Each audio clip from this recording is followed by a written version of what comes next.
ادع إلى سبيل ربك بالحكمة والموعظة الحسنة وجادلهم بالتي هي أحسن إن ربك هو أعلم بمن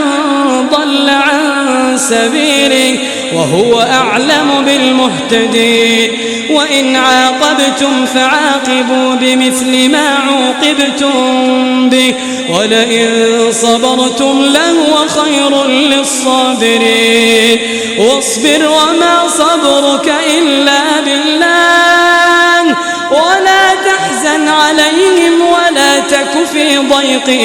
مما يمكرون إن الله مع الذين اتقوا والذين هم محسنون.